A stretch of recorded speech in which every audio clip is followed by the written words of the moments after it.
حضرت ثوبان رضی اللہ تعالی عنہ یہ صحابی رسول ہیں، اور یہ وہ صحابی رسول ہیں جو عشق مصطفیٰ میں بڑا زیادہ رویا کرتے تھے، اور یہ وہی ہیں کہ بارگاہ رسالت میں حاضر ہو کر عرض کی یا رسول اللہ صلی اللہ تعالی علیہ وسلم، دنیا میں جب پریشان ہوتا ہوں تو فوراً آپ کی بارگاہ میں حاضر ہو کر آپ کے چہرے کی زیارت کرتا ہوں، اللہ پریشانی کو آسانیوں کے اندر بدل دیتا ہے۔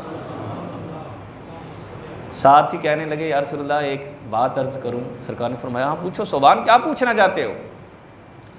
عرض کیا یا رسول اللہ دنیا میں پریشان ہوتا ہوں، فوراً آپ کی بارگاہ میں حاضر ہو جاتا ہوں، اب مجھے یہ فکر لاحق ہو گئی ہے جنت میں چلا بھی جاؤں، آپ انبیاء کرام میں سب سے بڑا درجہ، آپ کا درجہ بڑا بلند ہوگا اور ہمارا درجہ بڑا نچلا ہوگا، وہاں میرا دل جب بے تاب ہوگا آپ کے ملنے کے لیے وہاں کیا کروں گا؟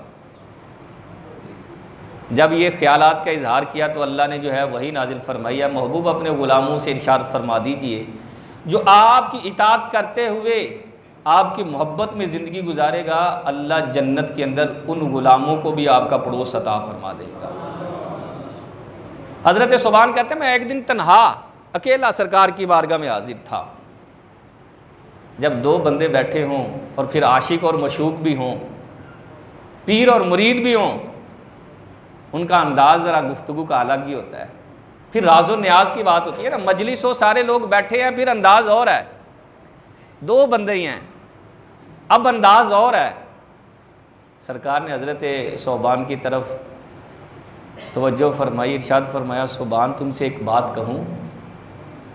حضرت ثوبان کہتے ہیں میرے دل کے اندر خیال آیا کہ میری قسمت کہ مجھ سے آمنہ کے لال ارشاد فرمائیں، یہ تو میں بختاور ہو جاؤں۔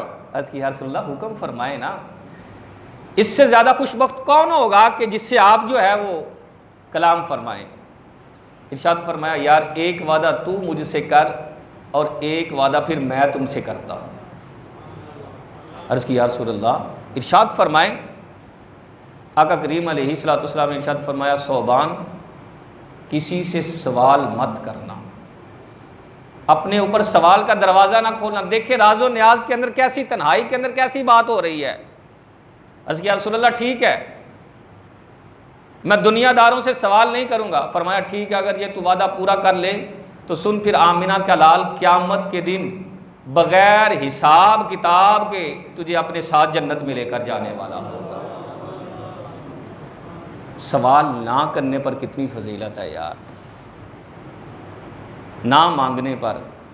اپنی ضروریات کو اپنے وسائل کے اندر ہی مینج کرنا سیکھیں، اپنے آپ کو محدود کریں، جتنی چادر ہے اتنے ہی پاؤں پھیلائیں، چادر سے بڑھ کر پاؤں پھیلائیں گے تو پھر بندہ ننگا ہونا شروع ہو جاتا ہے، برہنہ ہونا شروع ہو جاتا ہے۔